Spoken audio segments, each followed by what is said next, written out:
Ya, hari ini kita merenungkan tentang tema penderitaan Kristus ya, karena ini minggu-minggu Prapaskah. Mari kita membaca dari satu bagian firman Tuhan, yaitu dari Lukas, pasal yang ke-22, tentang Yesus ditangkap ya. Lukas 22, ayat 47 sampai 53. 47 sampai 53. Kita membaca bagian ini ya. Saya baca, waktu Yesus masih berbicara, datanglah serombongan orang, sedang muridnya yang bernama Yudas, seorang dari ke-12 murid itu, berjalan di depan mereka. Yudas mendekati Yesus untuk menciumnya. Maka kata Yesus kepadanya, "Hai Yudas, engkau menyerahkan anak manusia dengan ciuman." Ketika mereka yang bersama-sama dengan Yesus melihat apa yang akan terjadi, berkatalah mereka, "Tuhan, mestikah kami menyerang mereka dengan pedang?" Dan seorang dari mereka menyerang hamba imam besar sehingga putus telinga kanannya. Tetapi Yesus berkata, "Sudahlah itu."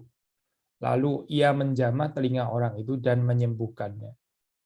Maka Yesus berkata kepada imam-imam kepala dan kepala-kepala pengawal bait Allah serta tua-tua yang datang untuk menangkap dia, katanya, "Sangkamu aku ini penyamun, maka kamu datang lengkap dengan pedang dan pentung.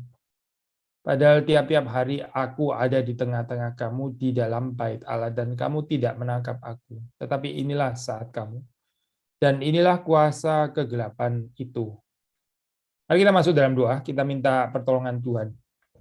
Tuhan berkati perenungan pada pagi hari ini. Kami mohon supaya Engkau yang boleh menguatkan kami, menyegarkan kami, sehingga apa yang kami renungkan ini sungguh-sungguh membawa kami persekutuan di dalam penderitaan Kristus, bukan penderitaan kami sendiri, tapi penderitaan bersama dengan Tuhan. Engkau menolong kami untuk memaknai hari-hari kami yang sulit. Kami berdoa, mohon penghiburan yang dari Tuhan, karena Engkau adalah Allah yang pernah menderita juga bagi kami. Kami berdoa supaya perenungan pada pagi hari sekali lagi boleh menyentuh hati dan membuka pikiran kami untuk lebih mencintai Engkau, lebih mencintai sesama seperti Engkau. Demi Yesus Kristus kami berdoa. Amin. Ini sekali lagi ya adalah cerita tentang penderitaan Kristus. Ya. Apa sih yang sebetulnya kita bisa renungkan, belajar ya dari penderitaan Kristus? Pertama tentu kita terhibur ya, karena waktu kita melihat Kristus yang menderita, kita bukan sedang melihat orang yang hebat, wah kuat ya dia ya bisa menderita dan sebagainya. Itu kita nggak tertarik ya dengan ini apa picture seperti itu, karena nanti salah ya, perenungan perenungan kita bisa salah gitu. Waktu kita merenungkan penderitaan Kristus, kita bukan melihat berapa tangguhnya dia gitu ya, bukan itu yang terutama gitu. Meskipun tentu saja di dalamnya kita bisa melihat memang Yesus ada ketekunan, itu betul gitu ya. Tapi kita terutama melihat cintanya kepada saudara dan saya. Waktu kita merenungkan penderitaan Kristus, yang kita harus lihat itu adalah cintanya. Kalau kita nggak melihat cintanya, kalau kita nggak melihat kasihnya, nanti kita salah lagi merenungkan penderitaan itu. Dan waktu saudara sendiri menderita, ya kita jadi salah juga nanti mengerti diri kita sendiri. Kita pikir penderita itu adalah sesuatu yang kita misalnya ya masih bangga-banggakan. Kamu sih hidupnya cengeng gitu ya. Kalau saya sih banyak menderita, kamu gini aja nggak bisa. Saya dari kecil suka menderita, biar akhirnya nggak ketemu ya. Ngomong penderitaan kayak begini ini nggak ada gunanya gitu. Untuk apa ya? Penderitaan pun dijadiin kompetisi, penderitaan pun dijadiin apa ini namanya satu alasan untuk memegahkan diri dan sebagainya. Yesus waktu menderita, dia bukan sedang mengompetisikan dengan manusia yang lain dengan mengatakan siapa lebih menderita daripada aku gitu. Nggak ada loh ayat kayak begitu, nggak pernah ada. Saya sudah baca aja di dalam Alkitab kan nggak pernah ada ya. Yesus ngomong kalimat siapa di dunia ini pernah lebih menderita daripada, nggak ada kayaknya. Ayat kayak gitu nggak pernah ada. Karena memang bukan itu intinya gitu. Bukan di sana ya. Jadi kalau kita penderitaan justru membawa kita lebih sombong ya, lebih merasa unik, lebih merasa lain daripada yang lain karena kita penderitaannya lain daripada yang lain gitu. Saya pikir kita nggak mengerti sebetulnya makna penderitaan bersama dengan Kristus. Yesus ya di dalam bagian ini saya mau highlight satu ayat nanti ya, yang mungkin nggak terlalu eksplisit gitu ya. Tapi indeed kita bisa melihat bahwa Yesus itu memang adalah pribadi yang penuh dengan cinta kasih ya, dan belas kasihan. Tapi sebelumnya kita mau melihat kesulitannya dulu ya, melihat kesulitan yang dialami oleh Yesus. Di dalam ayat yang ke-47 ya, tadi kita membaca itu Eh, kita baca lagi ya. Waktu Yesus masih berbicara, datanglah serombongan orang, sedang muridnya yang bernama Yudas, seorang dari ke-12 murid itu, berjalan di depan mereka. Yudas mendekati Yesus untuk menciumnya. Kita tahu soalnya ini ciuman palsu kan ya. Kita tahu ini bukan ciuman kasih, tapi ciuman kematian lah ya. Saya nggak tahu ya, saya belum sampai di usia ini apa oma opa gitu, tapi mungkin dengan apa ini perjalanan usia kita makin kita kita makin tahu kali ya ini nggak semua manusia itu tulus gitu. Mungkin dengan berjalannya usia, ini saya ngomong gini bukan ngajar paranoia ya, bukan ngajar untuk menjadi curiga, bukan itu poin saya. Tapi ini realita lah ya. Kita tuh makin tahu bahwa nggak semua perkataan itu tulus gitu ya, nggak semua tindakan itu tulus. Ada yang pura-pura, ada yang munafik dan sebagainya gitu ya. Harusnya sih kita makin tahu gitu ya, kita makin berjalan usia. Waktu muda mungkin belum ada pengalaman, tapi waktu ada usia ya lebih tahu lah ada hal-hal seperti Yesus pun mengalami ini ya, kemunafikan ini, ciuman palsu ya, tindakannya. Nah, ini mirip sekali dengan apa yang tadi kita hafalkan di dalam ayat gitu ya. Kalau yang dilihat manusia ya, wah dilihat manusia adalah Yudas mencium Yesus, itu ekspresi kasih gitu ya. Tapi Tuhan nggak melihat yang di luar. Manusia melihat penampakan, melihat appearance, melihat yang di luar. Tuhan tuh melihat hati ya. Tuhan melihat hati manusia gitu. Ini menghibur saya sebetulnya gitu ya, kalimat ini gitu. Waktu dikatakan Tuhan melihat hati. Kenapa? Karena sebaliknya ya. Kalau hati kita benar, mungkin juga nggak tentu dilihat orang gitu. Orang bisa mencurigai kita secara keliru ya.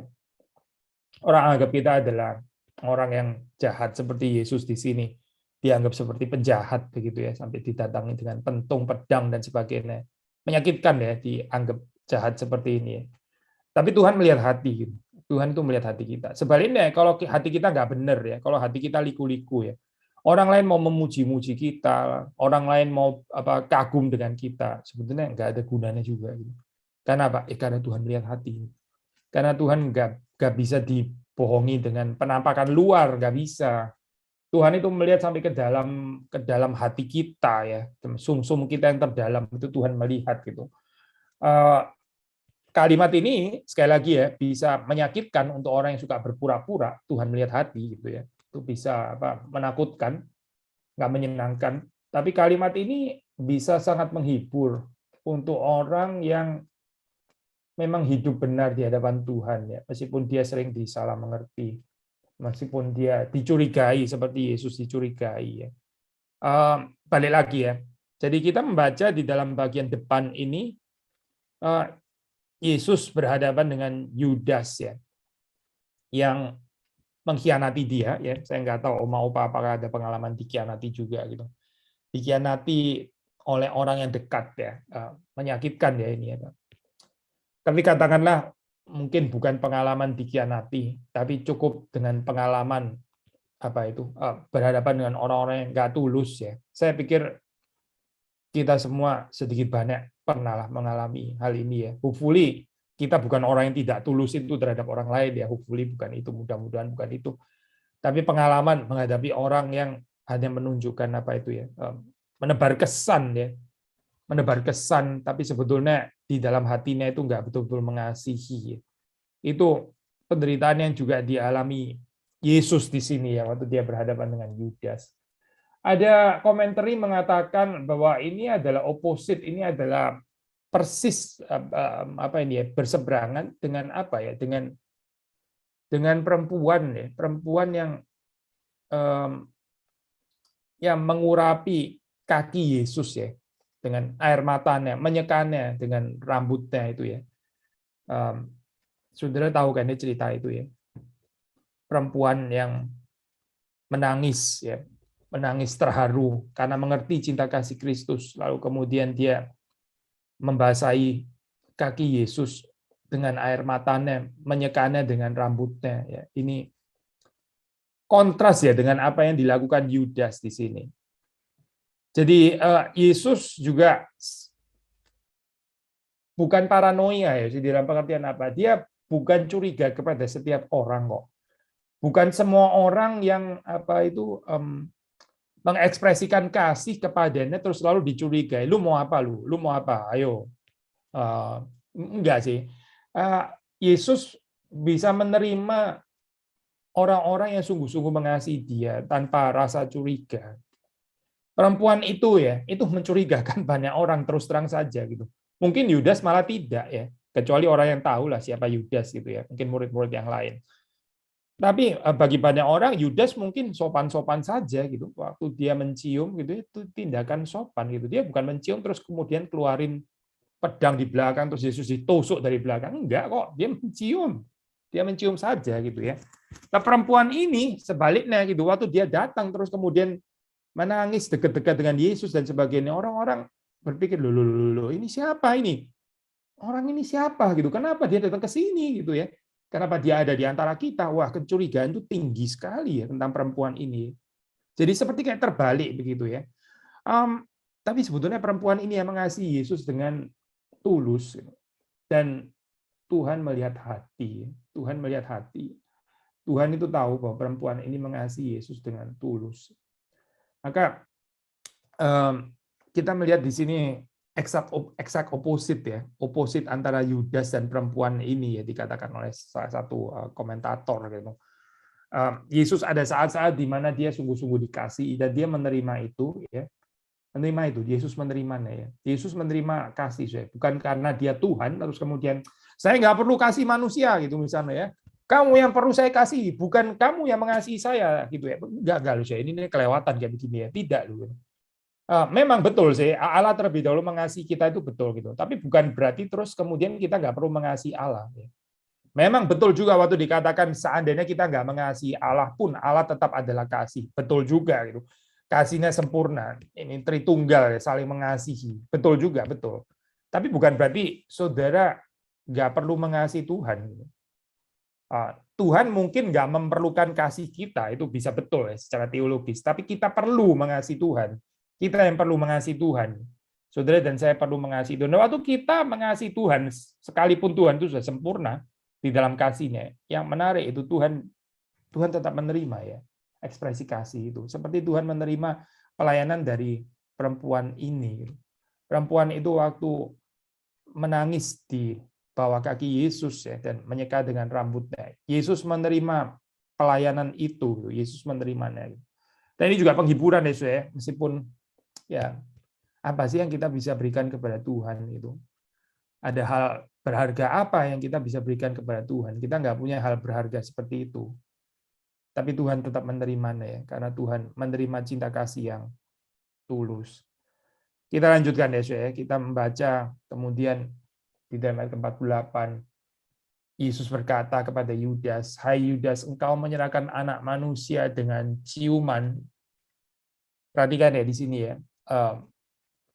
Yesus nggak marah ya, saudara nggak membaca intonasi marah kan ya di sini ya. Dia tanya, engkau menyerahkan anak manusia dengan ciuman gitu. Tapi saudara perhatikan di sini ya, Yesus tetap menegur Yudas. Yudas waktu mencium, dia mencium dengan hati yang palsu, dengan hati yang munafik. Tapi Yesus mengatakan, engkau menyerahkan anak manusia. Ya, ciumannya sih diketahui oleh semua orang, bukan diketahui cuma oleh Yesus. Semua orang tahu bahwa Yudas sedang mencium Yesus. Tetapi bahwa dengan ciuman itu dia sedang menyerahkan anak manusia, memberikan tanda, memberikan signal ya. Itu Yesus mengetahuinya dan Yesus menegur Yudas ya. Tapi ya kita tahu di dalam cerita ini nggak ada pertobatan anyway gitu. Yudas tidak bertobat, dia tidak menjadi menyesal, dia tidak menangis. Dia bukan menjadi sadar ya, nggak ada catatan seperti itu di sini. Yang ada yaitu ya dia ya sudah tetap dia melakukan apa yang memang ada di dalam hatinya yang jahat itu. Gitu. Lalu terus kemudian ayat berikutnya, ketika mereka yang bersama-sama dengan Yesus, ya ini murid-murid yang lain gitu ya, melihat apa yang terjadi, berkatalah mereka, Tuhan, mestikah kami menyerang mereka dengan pedang?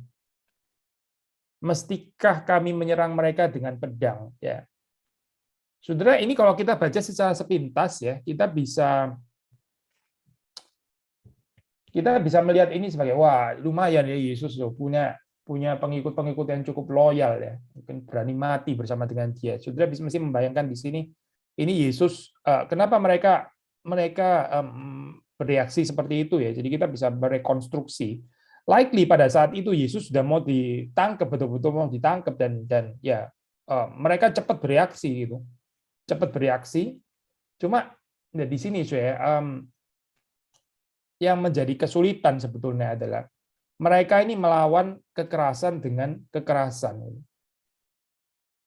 Sekali lagi ya, saya, mereka melawan kekerasan juga dengan kekerasan. Dan itu tidak menyenangkan Tuhan. Perhatikan ya di sini ya hati Yesus ya. Dia bukan terbuai karena orang itu sekedar setia kepadanya. Wah, ini setia ya, loyal ini ya, berani mati loh untuk aku gitu. Wah, ini luar biasa. Oke, saya angkat jadi orang-orang yang ini penting nanti di dalam kerajaanku gitu. Yesus nggak berpikir seperti itu, saya tidak gitu. Kita kadang-kadang di dalam kehidupan kita senang ya sama orang yang loyal dengan kita gitu ya. Kita lebih suka dengan anak yang loyal dengan kita daripada anak yang kurang loyal gitu ya. Cinta kasih kita bisa lebih besar kepada anak yang loyal daripada anak yang kurang loyal gitu. Yesus bukan mementingkan loyal nggak loyal kayak begini ala manusia tidak gitu ya, tapi loyal dalam pengertian apa dulu gitu. Mengikut di dalam pengertian bagaimana. Murid-murid ini nggak mengerti sebetulnya gitu, nggak mengerti ya bahwa kekerasan itu bukan dijawab dengan kekerasan gitu. Dan ini juga sebetulnya kalau mau dibilang ya memilukan hati Yesus juga ya. Sudah bisa bayangkan seorang guru yang sudah mengajar sekian lamanya ya tentang kasih, tentang belas kasihan, tapi terus ternyata aplikasinya adalah seperti ini gitu. Loyal sih loyal sekali lagi gitu ya, tapi nggak mengerti pengajaran Yesus Kristus, nggak mengerti, seperti kayak nggak mengenal siapa itu Yesus. Mereka masih tetap di dalam keadaan manusia lamanya gitu, berpartai-partai. Ya oke, lu ada orang nggak senang Yesus, saya yang senang Yesus gitu, ayo kita berantem gitu misalnya ya, berpartai-partai. Kamu golongan yang ini ya mengkhianati, saya golongan yang setia, kelihatannya sih setia gitu ya, tapi nggak setia. Kenapa nggak setia? Ya karena nggak mengenal sifat Yesus, nggak mengenal. Untuk apa supaya kita datang ke gereja, mendengar firman Tuhan, seperti kayak orang yang teriak-teriak nama Yesus, itu misalnya pembela Yesus, tapi kita nggak mengenal sebetulnya sifatnya itu bagaimana ya, untuk apa seperti ini. Dan kita juga bahaya ya, saya kalau kita menikmati loyalitas orang yang sekedar loyal, menunjukkan loyalitas, tapi sebetulnya nggak mengerti karakter kita. Nggak mengerti apa yang kita ajarkan. Bahaya juga kita menikmati itu. Itu apa ya? Cuma sekedar dapat apa ini? Maaf ya, pakai istilah ini. Cheerleaders itu. Dapat cheerleaders, dapat penyorak. Dapat orang-orang yang menyoraki. Untuk apa ya kayak begini gitu? Untuk apa kita punya anak yang kelihatannya loyal tapi juga sebetulnya nggak terlalu kenal siapa kita gitu ya? Mungkin lebih baik anak yang kelihatan kayak nggak terlalu loyal tapi dia lebih mengerti apa itu karakter yang benar ya. Kita yang mana ya? Lebih menikmati loyalitas membabi buta itu atau yang mana ya sebetulnya? Kembali lagi ya saya di sini ya. Saudara membaca di dalam cerita ini murid-murid ini nggak mengerti. Yesus meskipun di sini ya saya secara fenomena ya, secara tampak luar itu kelihatan seperti kayak dia nggak berdaya, dia ditangkap, dia pasif ya, dia jadi victim di sini ya. Tapi sudah bisa membaca dengan jelas bahwa di dalam cerita penangkapan ini ya, bahkan di dalam perjalanan sampai menuju kepada kematiannya, Yesus itu secara aktif ya menyerahkan dirinya. Yesus itu memang tahu dia harus menderita. Dia bukan menderita karena jadi korban, bukan. Yesus itu in control atas semua yang terjadi ini. Dia tahu dia akan ditangkap. Maksudnya begini, saya. Kalau dia mau melarikan diri, ya dia masih bisa. Bisa, sangat bisa gitu. Dia memanggil malaikat, dia juga bisa juga. Gitu. Tapi dia membiarkan semua ini terjadi karena di dalam kedaulatan Allah, penderitaan ini memang harus terjadi. Penderitaan ini harus digenapi ya, di dalam kehidupan Yesus. Jadi ini kalau sudah boleh merenungkan bagian ini ya, yang membuat orang itu nggak tahan ya waktu menderita itu. Karena dia itu merasa bahwa dia ini dikorbankan. Gitu. Nah itu yang bikin kita jadi teriak-teriak gitu ya. Saya nggak rela ini mengalami penderitaan kayak gini. Saya nggak harusnya ada di sini. Ini harusnya orang lain yang menderita. Kok jadi saya yang menderita misalnya gitu ya. Ini salahnya orang lain, tapi saya yang terus kemudian seperti kayak saya dihukum misalnya gitu. Ini nggak seharusnya ini menimpa saya dan sebagainya. Itu yang bikin penderitaan jadi luar biasa berat, luar biasa berat. Kita nggak berani mengatakan bahwa penderitaan Yesus nggak berat kan ya. Penderitaan Yesus sih berat. Kita tahu penderitaannya sangat berat. Tapi sudah melihat ya, apa yang membedakan penderitaan Yesus dengan penderitaan kita? Yesus in control. Nah memang kita nggak bisa mengatakan, oh saya juga mau in control atas penderitaan. Kita sih nggak bisa in control. Kita harus mengertinya, menghayatinya secara benar. Bukan kita yang in control. Tapi percaya bahwa Tuhan in control atas penderitaan kita. Ini bisa terdengar klise ya, kalimat ini bukan klise sama sekali sebetulnya itu. Saudara kalau mengerti kalimat ini klise ya, I think ya bahwa kalimat ini bukan klise ya, bahwa kalimat ini bukan kalimat yang klise itu boleh dinyatakan gini sih, waktu kita menderita, waktu saudara dan menderita ya, berapa sering kita gagal menghayati Tuhan itu in control gitu aja. Kalau kita sering gagal menghayati Tuhan itu berdaulat in control, ya itu berarti kalimat Tuhan in control bukan klise. Kalau itu klise, saudara kan bilang, saya sudah tahu, saya setiap kali juga begini, saya tahu kok Tuhan in control, ngapain khotbah kayak begini, khotbah ulang-ulang gitu misalnya. Saya sudah tahu penderitaan itu memang Tuhan in control. Nah itu mungkin saudara boleh bilang ini klise kalimat, bolehlah bilang kalimat itu ya misalnya. Tapi kalimat ini kayaknya nggak klise, karena setiap kali kita menderita, kita kayaknya nggak percaya ya kayak Tuhan in control. Yesus itu sangat yakin dan sangat percaya semua yang terjadi, meskipun dia betul-betul menderita ya, itu Bapaknya in control atas semuanya ini. Bapaknya itu in control, dia mengontrol semua. Ini penderitaan ini semua in control di dalam kontrol Bapaknya ya. Dan itu yang membuat Yesus kuat untuk menjalani penderitaan itu, karena dia tahu dia bukan victim, dia bukan dikorbankan. Ini di dalam bahasa Inggris.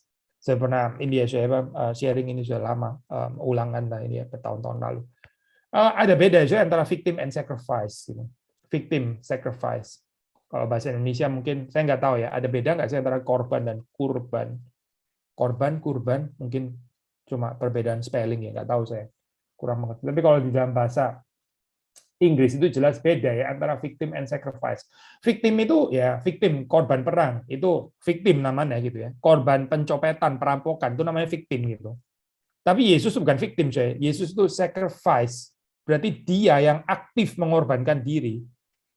Dia bukan dijolimi terus nggak bisa melawan begitu misalnya. Yesus kalau mau melawan dia bisa dia.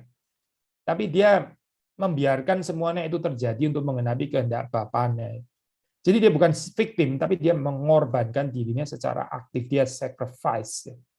Dia itu sacrifice. Kembali lagi ya, saya. Maka kita melihat di sini kepercayaan bahwa Allah itu in control ya of all events di dalam kehidupan kita, termasuk penderitaan ya, termasuk penderitaan kita. Itu seharusnya menguatkan, memampukan kita untuk menjalaninya dengan tenang. Dan bukan hanya itu, saya perhatikan di sini. Nah, ini tadi yang ini ya, yang saya mau highlight sebagian ini. Tadi kan kita sudah singgung beberapa kali tentang Yesus yang penuh dengan cinta, Yesus yang penuh dengan kasih. Kita melihat reaksi dari murid-muridnya, itu membalas kekerasan dengan kekerasan. Lalu betul saja, saya ini kayaknya cepat sekali tindakannya. Tuhan, mestikah kami menyerang mereka dengan pedang? Nggak lama terus kemudian Lukas mencatat, dan seorang dari mereka menyerang hamba imam besar sehingga putus telinga kanannya. Baru tanya, belum juga Yesus menjawab, begitu ya. Mereka sudah ambil keputusan sendiri, mereka mengambil pedangnya, lalu terus kemudian memutuskan telinga kanan daripada seseorang yang ada di sana. Lalu sudah baca ayat ke-51. Tetapi Yesus berkata, sudahlah itu. Lalu ia menjamah telinga orang itu dan menyembuhkannya. Di dalam penderitaannya, Yesus itu bertindak dengan penuh belas kasihan. Dia menyatakan apa itu kasih kepada musuh-musuhnya. Dan bahwa dia jelas bukan penjahat itu jelas sekali di dalam gambaran ini. Dia memang bukan penjahat kok, bukan. Saudara, kita kadang-kadang di dalam penderitaan kita jadi penjahat ya. Kita mungkin bukan penjahat waktu kita nggak menderita. Tapi waktu kita menderita, kita bisa jadi penjahat loh. Kita waktu menderita kita bisa ngamuk-ngamuk luar biasa gitu ya. Ngamuk-ngamuk. Lalu kita pikir kita nggak apa-apa, entitled ngamuk-ngamuk karena saya susah. Saya lagi susah, saya ngamuk-ngamuk, orang mesti ngerti saya ngamuk. Kenapa? Karena saya susah. Gitu. Jadi orang jahat ya saya waktu menderita gitu. Yesus tidak loh. Ada yang kita bisa belajar di sini ya dari Yesus gitu. Tentu bukan dengan kekuatan kita, tapi dengan kekuatan Roh Kudus yang mempersatukan kita dengan Yesus Kristus. Kontras dengan murid-muridnya ya, yang membalas kejahatan dengan kejahatan. Kontras dengan murid-muridnya yang membalas kekerasan dengan kekerasan. Yesus membalas kekerasan dengan belas kasihan. Ini orang yang nggak layak loh saya dapat belas kasihan. Coba kita lihat di dalam kehidupan kita ya. Kita lebih gampang berbelas kasihan kepada orang yang rendah hati, betul kan ya? Jadi kalau pada orang yang susah gitu, kepada orang yang menderita, terus kemudian rendah hati dan sopan kepada saudara, ya minta bantuan, kita bisa iba kepadanya, betul kan? Coba saudara berbelas kasihan kepada orang yang sombong, gak gampang ya saya. Ada pengemis di depan saudara gitu. Oma, saya minta uangnya dong. Gak kasih juga nggak apa-apa. Memang saya butuh apa gitu misalnya. Wah, ini kurang ajar bener ya ngomong kayak begini ya. Ayo kasih saya uangnya gitu. Kasih saya uang, saya perlu gitu. Saya belum makan gitu. Tapi nggak kasih juga nggak apa-apa sih. Memang saya nggak terlalu perlu gitu. Gak gampang loh saya berbelas kasihan dengan orang seperti ini gitu. Berbelas kasihan kepada orang seperti ini loh. Ngapain ya gitu. Orang ini nggak entitled, dia nggak berhak untuk dapat belas kasihan saya. Yang berhak dapat belas kasihan saya itu adalah orang yang ngomong dengan baik-baik. Ini orang-orang ini bukan sedang berbelas kasihan kepada Yesus loh, bukan loh. Mereka ini mau menangkap Yesus. Mereka ini sudah siap untuk menangkap Yesus. Tapi terus kemudian Yesus berbelas kasihan kepada mereka. Kepada satu orang ini ya, khususnya gitu. Yesus tidak kehilangan cinta kasihnya. Yesus bukan menjadi dingin, apalagi dia menjadi marah-marah gitu ya, merasa karena sudah terlalu menderita, sangat mengecewakan semua, terus kemudian dia mulai marah-marah gitu ya. Enggak sih, Yesus tetap adalah Yesus yang penuh dengan cinta kasih. Di dalam hal ini ya, betul, kasih Allah itu tidak berubah. Benar, nggak berubah memang. Yesus nggak berubah cinta kasihnya.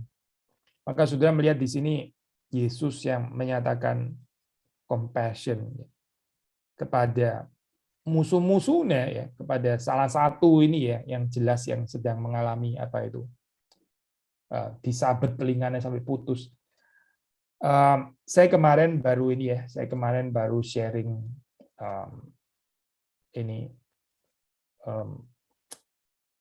kitab Obadja ya. Di dalam kitab Obadja itu kan penghakiman untuk Edom ya, penghakiman untuk Edom, bangsa Edom akan dihakimi oleh Tuhan. Mengapa ya?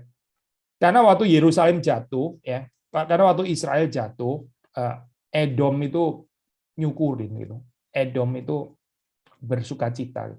Kapok lu gitu ya. Bahkan seperti berpihak di pihak orang-orang yang juga menyerang Yerusalem. Edom beria-ria, Edom bersukacita atas kejatuhannya Israel. Edom itu kan keturunan Esau ya. Esau dan Yakub itu kan saudara sebetulnya. Jadi ini bangsa yang sebetulnya saudara, tapi Edom bisa bersukacita atas kejatuhan dari Israel. Memang Israel jatuh karena dosanya, betul sih ya. Memang Israel waktu jatuh itu karena sedang dihukum Tuhan, itu betul. Tapi beria-ria ya, bersukacita atas orang yang menerima penghukuman Tuhan. itu orang jahat sebetulnya. Sekali lagi ya, beria-ria ya, bersukacita atas kejatuhan orang yang sedang didisiplin Tuhan. Ya, memang katakanlah itu betul-betul penyataan keadilan Tuhan. Terus kita bersukacita karena itu. Itu adalah reaksi orang yang tidak mengenal Tuhan. Edom itu nggak mengenal Tuhan, makanya dia bisa seperti itu. Kenapa? Ya nggak mengenal Tuhan. Yang mengenal Tuhan bagaimana? Yang mengenal Tuhan itu berbelas kasihan. Berbelas kasihan. Itu orang yang mengenal Tuhan. Kita kalau bersukacita terhadap kejatuhan musuh-musuh kita, ya, kita nggak mengenal Tuhan. Yang bersukacita atas kejatuhan musuhnya itu nggak mengenal Tuhan. Karena Tuhan itu bukan begitu. Tuhan kita itu bukan begitu. Tuhan kita adalah Tuhan yang berbelas kasihan kepada musuhnya. Termasuk di dalam bagian ini kan ya kita baca. Musuhnya yang mau membuat dia menderita. Tapi Yesus bukan melihat kepada penderitaannya yang akan terjadi atau yang sedang terjadi, terus kemudian dia mulai jadi self-pity gitu ya. Oh, saya menderita, ini nggak ada orang ngerti saya, murid pun nggak mengerti gitu misalnya ya. Yesus bukan itu, tapi dia melihat penderitaan orang lain. Saudara, kalau kita bisa belajar seperti ini ya, I think kita betul-betul mateng loh ya di dalam penderitaan. Saudara bisa peka terhadap penderitaannya orang lain. Wah, itu sangat mateng, saudara, betul, sangat mateng. Kita peka terhadap penderitaan orang lain waktu kita nggak menderita. Biasa sih sebetulnya itu. Ini pun sudah dianggap luar biasa gitu ya. Sudah dianggap luar biasa kan ya. Oh, bisa peka loh terhadap penderitaan orang lain. Orang yang menderita terus kemudian peka terhadap penderitaannya sendiri. Ya mungkin orang juga ngerti kali ya, memang dia sangat menderita. Sudahlah, kalau dia teriak-teriak kita ngerti lah. Memang dia sangat menderita. Tapi orang yang menderita, tapi bisa peka terhadap penderitaan orang lain. Wah, itu sudah, itu betul-betul seperti Kristus. Seperti Kristus. Kristus sedang menderita, akan menderita, dan dia peka terhadap penderitaan orang lain. Dia bukan peka terhadap, aduh muridku, sudah ngajar bertahun-tahun, masih responsnya kayak begini. Kok ya lu nggak ngerti-ngerti ya, gitu ya. Yesus nggak sedang komplain itu, tidak. Gitu. Tapi dia melihat kepada, memang di sini nggak dicatat ya, tapi dalam bagian Injil yang lain kita tahu namanya Markus ya, kepada Markus ini yang dipotong telinganya, dan dia peka terhadap penderitaannya, lalu dia menyembuhkan. Ini apa? Saya terharu saya waktu membaca komentari ya, itu ini membaca komentari ada yang mengatakan seperti ini, ini adalah mujizat terakhir yang dilakukan oleh Yesus. Sudah perhatikan ya, kita hampir nggak pernah bicara tentang mujizat di dalam bagian ini kan ya.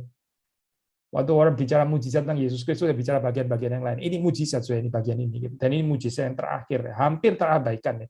Biasanya kita nggak waktu apa merenungkan bagian ini ya, kita nggak bicara tentang mujizat di sini, kita bicara Yudas sama Kianati ya tadi ya, seperti yang tadi kita sudah bicarakan itu ya. Kita mungkin bicara poin-poin, tapi ada satu komentar yang mengatakan dengan sangat menarik, dia bilang ini mujizat loh sedang terjadi di sini. Betul, ini mujizat. Yesus melakukan mujizat di sini dan ini adalah yang terakhir. Waktu di atas kayu salib itu Yesus sangat perlu mujizat, mujizat untuk dirinya sendiri. Tapi dia nggak melakukan itu. Nggak ada, kosong mujizat di sana. Tapi di bagian ini ya, dia melakukan mujizat bagi yang lain. Karena cinta kasihnya, karena belas kasihannya. Dia sendiri menderita dan akan menderita lebih lagi. Tapi dia memperhatikan penderitaan orang lain. Saudara, kalau kita bisa overcome penderitaan kita dengan cara seperti ini ya, saudara berbahagia. Saudara betul-betul berbahagia. Kenapa berbahagia? Karena saudara seperti Kristus. Karena saudara menyerupai Kristus. Itu bahagia luar biasa, saudara. Bahagia itu bukan saudara terlepas dari penderitaan saudara, itu nggak terlalu bahagia kalau menurut Alkitab. Bukan itu kebahagiaan, saudara. Memang kita nggak mengatakan penderitaan itu kebahagiaan, memang tidak juga. Kita sih orang-orang waras yang nggak suka menderita, tentu saja gitu ya. Tapi kebahagiaan puncak itu bukan saudara lepas daripada penderitaan, bukan. Kebahagiaan puncak itu adalah saudara bersekutu dengan Kristus. Bagaimana bersekutu dengan Kristus? Ya ini, waktu di dalam menderita bisa memperhatikan penderitaan orang lain. Saudara betul-betul berbahagia karena saudara seperti Kristus. Kita teruskan ya. Lalu terus kemudian kita melihat juga ini ya, Pak, di dalam gambaran ini kan tadi kita sudah mengatakan ini kontras ya. Kontras Yesus yang berbelas kasihan dengan murid-murid yang menjawab kekerasan dengan kekerasan di dalam keadaan seperti ini. Despite mereka showing loyalty. Saudara juga bisa melihat berapa bahaya ya sebetulnya ya murid-murid Yesus ini. Karena mereka ini dengan melakukan seperti ini ya bisa memperburuk suasana sebetulnya ya. Mereka ini nggak helping at all sih. Katakanlah misalnya Yesus nggak menyembuhkan di situ ya. Yesus nggak melakukan penyembuhan itu. Maka murid-muridnya ini ya yang melakukan tindakan seperti ini ya bisa memperkeruh suasana. Akhirnya ya likely akan kalah juga gitu. Bukan karena tahu kalah makanya lebih baik mengalah, bukan itu ya poinnya. Murid-muridnya sih bisa kalah, Yesus nggak mungkin kalah sebetulnya di dalam hal ini.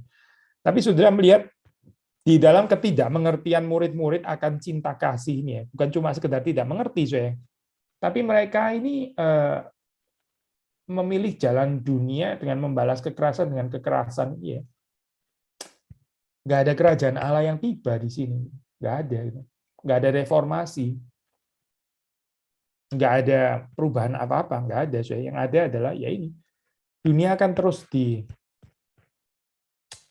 dikuasai oleh kekerasan. Ya kita jadi spontaneously teringat dengan ini ya sekarang apa perang Rusia dan Ukraina, kita mengingat di dalam doa ya. Ya memang di dunia ya begini. Kekerasan dijawab dengan apa? Dengan kekerasan. Nggak mengerti, memang dunia ini nggak mengerti kok.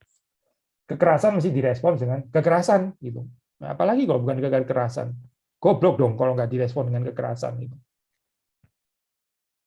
Dan banyak orang ini kan saya apa kagum dengan, saya nggak mau bicara politik sih ya, singkat saja, banyak orang kagum dengan pertahanannya Ukraina gitu kan ya, yang melawan. Saya nggak komentar siapa salah siapa benar siapa ini karena ini isu kompleks sekali ya saya.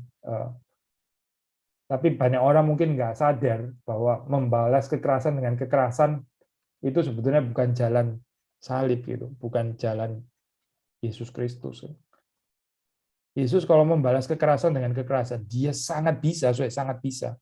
Tapi dia nggak melakukan itu. Nah ini kalau kita renungkan lebih jauh bisa menarik ya, mungkin bisa menimbulkan diskusi, even mungkin perdebatan ya. Kalau demikian apakah kita harusnya pasif atau apa gitu ya? Ada tempat nggak untuk just war? Ya tentu ada tempatnya, gitu, tapi ini bisa kompleks. Anyway ini bukan bahan hari ini.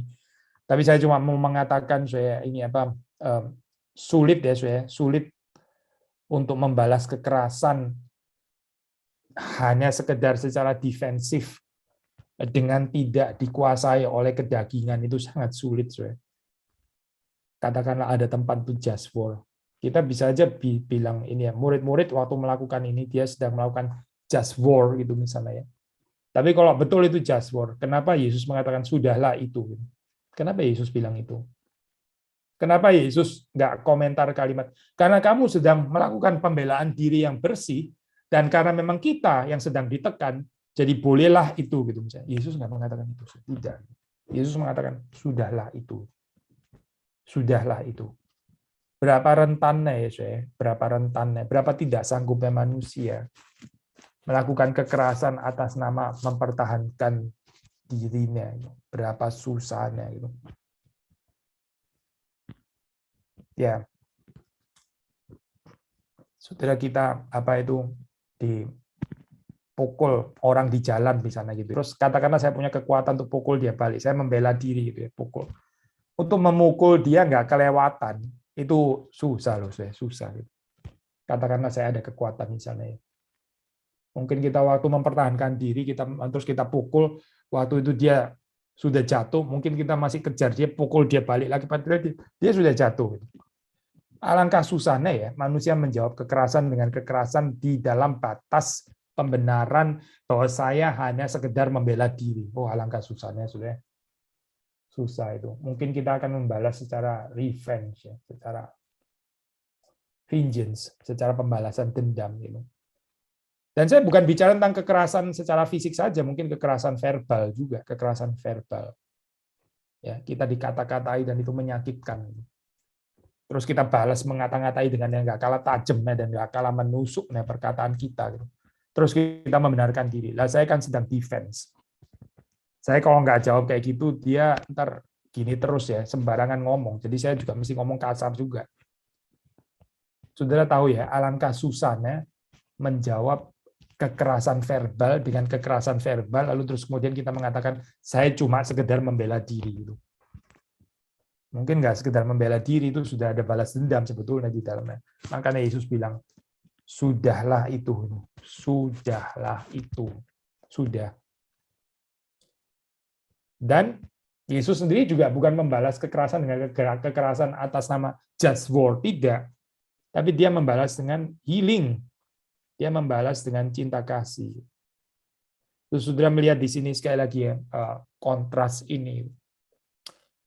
Antara Yesus yang didatangi sebagai penyamun, ya, tapi Yesus sendiri adalah seorang penyembuh.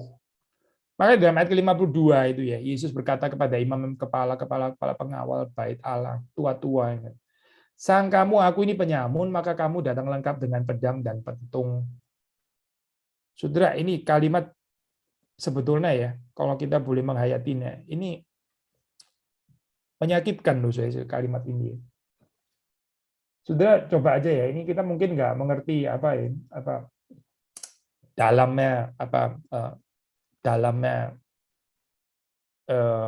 penderitaan ini ya.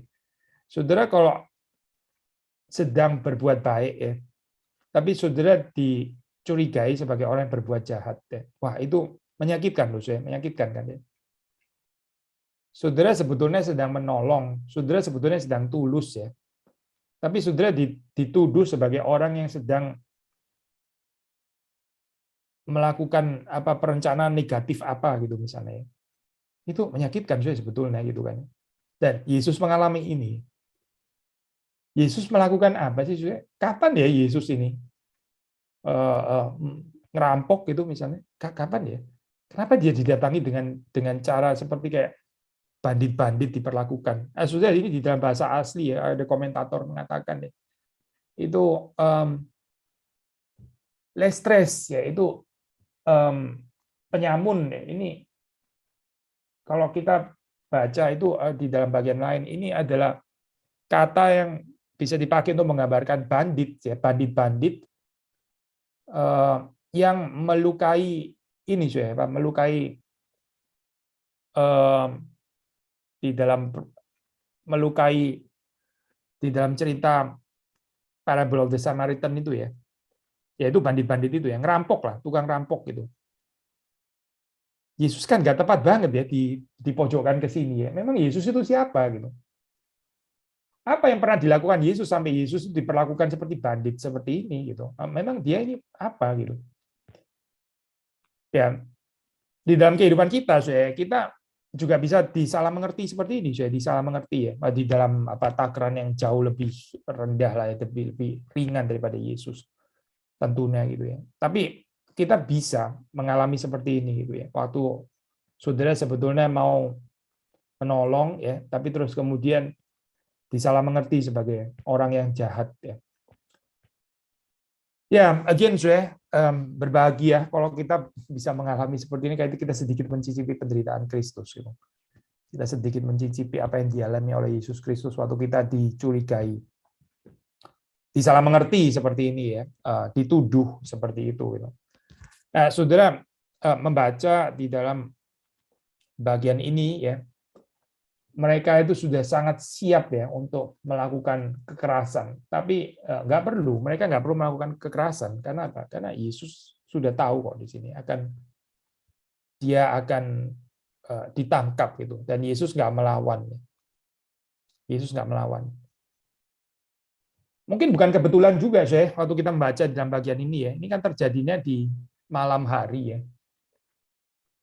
Yesus ini di dalam ayat yang ke-53 ya, ayat terakhir. Yesus berkata, tiap-tiap hari aku ada di tengah-tengah kamu di dalam bait Allah. Mereka nggak berani melakukan itu ya. Kamu tidak menangkap aku, tetapi inilah saat kamu, inilah kuasa kegelapan itu ya. Ini bukan kebetulan di sini, ini terjadi pada malam hari ya. Ada metafor kegelapan kan di sini kan ya, malam hari itu. Dan bukan publicly, bukan di tempat umum. Mereka ini memang orang-orang munafik atau istilah lain. Mereka ini orang-orang pengecut sebetulnya gitu ya, pengecut. Pengecut yang cuma beraninya itu di malam hari. Munafik ya, waktu di depan banyak orang mereka seperti kayak enggak kita nggak akan menangkap Yesus gitu ya. Mereka nggak berani melakukan itu, tapi mereka melakukannya dengan diam-diam pada malam hari. Ya. Pengecut, penakut, munafik. Ya. Yesus mengalami itu semua. Gitu. Tapi sebetulnya dari perspektif teologis, maksudnya yang Yesus tahu dengan jelas, yaitu apa? Bahwa dia sedang berhadapan dengan kuasa kegelapan. Kuasa kegelapan ini ya, ada saat-saat di dalam kehidupan manusia, itu oleh Tuhan itu dilepas. Gitu. Kuasa kegelapan itu nggak punya ultimate authority ya. Yang punya ultimate authority itu ya Tuhan tentu saja, Allah gitu. Bapa yang punya otoritas ya. Tetapi kita tahu di dalam kehidupan ini ada saat-saat di mana kuasa kegelapan itu seperti diberikan authority. Kita membaca kitab Ayub kan ya. Membaca kitab Ayub itu setan seperti diberikan authority, itu ada batasnya tentu saja ya.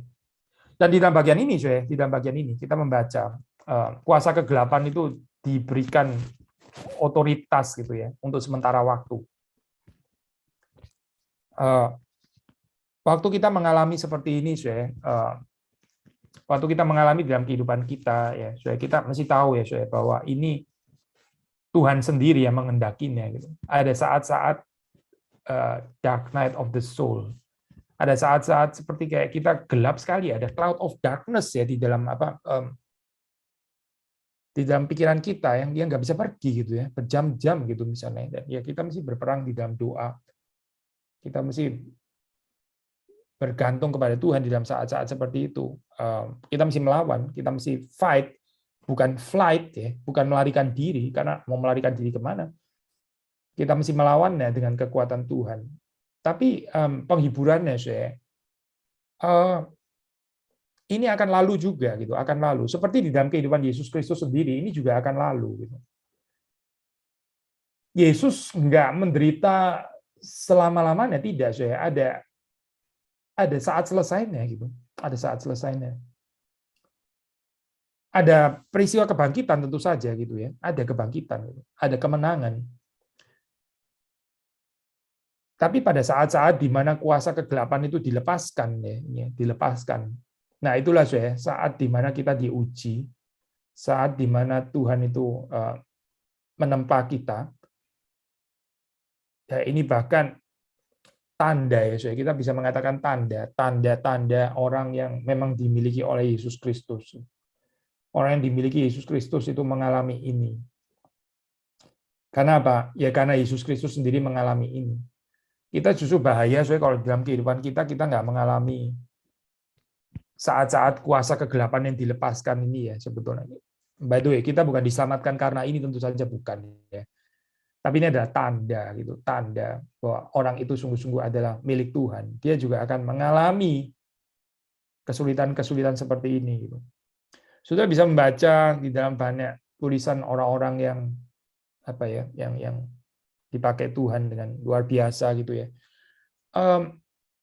Ya mereka mengatakan kalimat yang sama, mereka mengatakan kalimat-kalimat seperti ini gitu, bahwa kalau seseorang itu sungguh-sungguh dimiliki oleh Tuhan ya, dia akan di dalam persekutuannya dengan Kristus ya, yang milik ya, dan yang memilikinya.